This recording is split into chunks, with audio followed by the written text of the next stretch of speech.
Good morning student. आज मैं आपको पार्ट 11 लेह की सैर पढ़ाने जा रही हूँ। लेह का दूसरा नाम लद्दाख है और सैर का मीन्स होता है यात्रा। इस पाठ में एक सखी सुगंधा अपनी प्रिय सखी प्रणिका को पत्र के द्वारा लद्दाख के बारे में बता रही है। आइए पढ़ते हैं लेह की सैर। लेह 25/6/2000। प्रिय सखी प्रणिका नमस्ते। सुगंधा अपनी प्रिय सखी प्रणिका को पत्र लिख रही है और उसको नमस्ते बोलती है। मैं अपने परिवार के साथ सकुशल हूँ और आशा करती हूँ कि तुम सब भी आनंदपूर्वक होंगे। सुगंधा कहती है कि मैं अपने परिवार के साथ सकुशल हूँ, कुशलपूर्वक हूँ और आशा करती हूँ कि तुम सब भी आनंदपूर्वक यानी आनंद में होंगे। जैसा कि तुम्हें ज्ञात है कि मेरे पिताजी सेना में चिकित्सक हैं। चिकित्सक होते हैं डॉक्टर। वे पिछले 1 साल से लेह में तैनात हैं। तैनात का अर्थ होता है नियुक्त। वे पिछले 1 साल से लेह यानी लद्दाख में नियुक्त हैं। इस समय मैं अपनी माँ के साथ यहाँ आई हूँ। मेरे पापा को यहाँ अस्पताल के पास ही एक छोटा सा घर मिला है। बहुत अधिक ठंड होने के कारण यहाँ के घर लकड़ी के बने होते हैं। यहाँ यानी कि लद्दाख में जो मकान होते हैं वो लकड़ी के बने होते हैं। लद्दाख भारत का सबसे ऊंचा भाग है, इसी कारण इसे मूनलैंड भी कहते हैं। लद्दाख को मूनलैंड कहा जाता है। लद्दाख में वर्षा बहुत कम होती है, इसी कारण यहाँ हरियाली कम है। लद्दाख में वर्षा कम होने के कारण वहाँ हरे भरे भाग बहुत कम है। यह क्षेत्र ठंडे रेगिस्तान के समान है। रेगिस्तान वह स्थान होता है जो रेत से भरा हुआ होता है, जहाँ पेड़ पौधे नहीं होते। यहाँ के पहाड़ों पर तरह तरह के रंग की मिट्टी दिखाई देती है, जैसे काली, भूरी, मटमैली, पीली और सलेटी। लद्दाख का मौसम बहुत ठंडा है। यहाँ दिन में कड़ी धूप होती है और ठंडी हवाएं चलती हैं। रात को लद्दाख बहुत ठंडा हो जाता है। लेह एक छोटा सा साफ सुथरा और शांत शहर है। यहाँ पर अधिकतर लोग बौद्ध धर्म को मानते हैं। लद्दाख के लोग बौद्ध धर्म को मानते हैं। यहाँ पर बहुत से विदेशी पर्यटक भी आते हैं। पर्यटक होते हैं जो घूमने के लिए आते हैं। तेज़ धूप से बचने के लिए लोग यहाँ पर काला चश्मा और टोपी पहनते हैं। हमने यहाँ पर खूब सैर की। सैर का अर्थ होता है घूमना। सबसे पहले हमने यहाँ पर राजभवन देखा। राजभवन होता है राजा का भवन। यह 400 वर्ष पुराना है। यहाँ राजा का परिवार नहीं रहता। इस महल की छत से लेह का अति सुंदर दृश्य दिखाई देता है। दृश्य होता है वहाँ का नज़ारा। सिंधु नदी के पार खड़े जस्कर के पर्वत इतने समीप दिखाई देते हैं कि उन्हें हाथ बढ़ाकर छूने का मन करता है। यानी सिंधु नदी के पास जस्कर के पर्वत बहुत समीप दिखाई देते हैं। यहाँ पर बौद्ध विहार अथवा मंदिर गोपा कहलाते हैं। यानी बौद्धों के जो मंदिर होते हैं उन्हें गोपा कहा जाता है।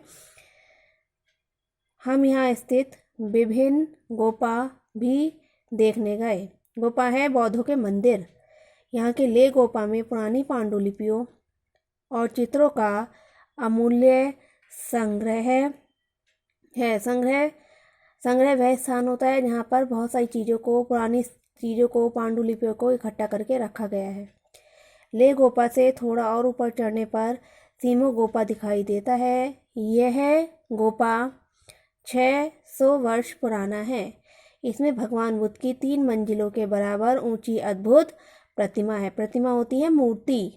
लेह के उत्तरी भाग में स्थित शंकर गोपा में अवलोकितेश्वर की 1000 भुजाएं तथा 1000 सिरों वाली प्रतिमा देखने योग्य है।